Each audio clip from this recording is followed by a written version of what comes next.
জাতীয় মানবাধিকার অধ্যাদেশ আইনসহ বেশ কয়েকটি আইন নিয়ে উপদেষ্টা পরিষদের বৈঠক নিয়ে রাজধানী ফরেন সার্ভিস একাডেমিতে ব্রিফিং চলছে। আমরা সরাসরি চলে যাচ্ছি সেখানে। আমি জানতাম, এখন আবার দেখলাম আরো দুই ধরনের বিরোধ বেরিয়ে হয়েছে। একটা হচ্ছে এটা আপনার কি পদ্ধতিতে পাশ করা হবে, আরেকটা হচ্ছে এই জন্য গণভোট হলে গণভোট কবে হবে। এবং এত দৃঢ় এবং পরস্পর বিরোধী এবং কি বলবো উত্তেজিত ভূমিকা নিয়েছে রাজনৈতিক দলগুলো যারা জুলাই গণঅভ্যুত্থানের পক্ষ ছিল। তা আপনারা যদি এরকম একটা ভূমিকা নেন তাহলে সরকার কি করবে আমরা ঠিক মানে বুঝতে পারছি না। যে এতদিন আলোচনার পর যদি আপনাদের ঐক্যমত না আসে, তো এখন আমরা আসলে কিভাবে কি করবো এটা নিয়ে সত্যি আমাদের কিন্তু চিন্তা করতে হচ্ছে। আজকে আমাদের এমনি জেনারেলি একটা আলোচনা হয়েছে যে অনৈক্যের বিষয়গুলো। একটা হচ্ছে আপনারা জানেন ঐক্যমত্য কমিশন দুইটা বিকল্প দিয়েছে। একটা হচ্ছে আপনার জুলাই সনদ বাস্তবায়ন আদেশ, তারপর গণভোট, তারপরে 270 দিন মধ্যে না হলে স্বয়ংক্রিয়ভাবে আপনার সংবিধান সংশোধন হয়ে যাবে। তো এটা একটু মানে এরকম কোনো নজির আছে কিনা বা এটা আদৌ সম্ভব কিনা এটা আমরা দেখব। আরেকটা হচ্ছে এই দায় দায়িত্ব নির্বাচিত সংসদের হাতে ছেড়ে দেওয়া। এই দুইটা আপনার বিকল্পের মধ্যে এই দুইটা বিকল্পের মধ্যে কোনটা আসলে বেশি গ্রহণযোগ্য সেটা নিয়ে রাজনৈতিক দলের মধ্যে তীব্র মতবিরোধ রয়েছে। আর গণভোট কবে হবে ওটা নিয়ে তো বিরোধ তীব্রতম পর্যায়ে পৌঁছে গেছে বোধ হয়। তো এইসব ব্যাপারে একটা সময় আমাদেরকে সিদ্ধান্ত নিতে হবে।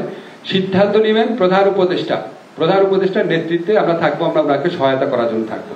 সিদ্ধান্ত এটা কোনো পার্টিকুলার কেউ নেবেন, এটা আপনারা নিশ্চিত থাকেন। এই সিদ্ধান্ত প্রধান উপদেষ্টা নেবেন। আমাদের সাথে কনসাল্ট করার প্রয়োজন হলে উনি কনসাল্ট করবেন এবং আমরা যে সিদ্ধান্ত নিব সেখানে আমরা দৃঢ় থাকবো। স্যার আমি মোহন, সিদ্ধান্ত খুব দ্রুত নেওয়া হবে।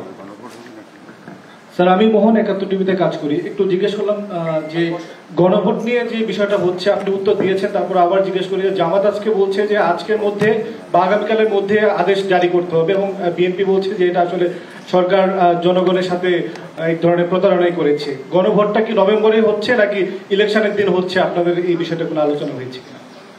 আমাদের দুইটা অপশন নিয়েই প্রাথমিক কথাবার্তা হয়েছে, কোনো সিদ্ধান্ত হয়নি।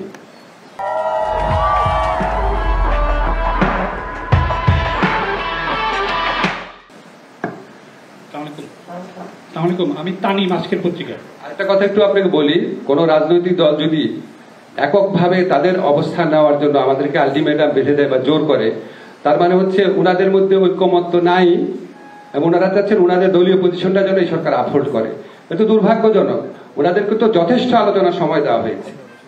ওনারা যেই অনৈক্য দেখাচ্ছেন, জুলাইয়ের স্পিরিটকে ওনারা কোথায় নিয়ে গেছে এটা ওনাদের বিবেচনা করা উচিত। আমি তানিম, আজকের পত্রিকা। কমিশন যে সুপারিশ দিয়েছে সেখানে আপনারা কোনো সংশোধন বাস্তবায়ন আপনারা নিজেরা কোনো সংশোধন করবেন কিনা? দেখেন, এটা তো কমিশনের সুপারিশ, আমরা তো কমিশনের সুপারিশ নিয়েছি। সুপারিশটা আমরা কিভাবে বাস্তবায়ন করব সেখানে সরকারের স্বাধীনতা রয়েছে। এটা আমাদের প্রধান উপদেষ্টা ডিসাইড করবেন।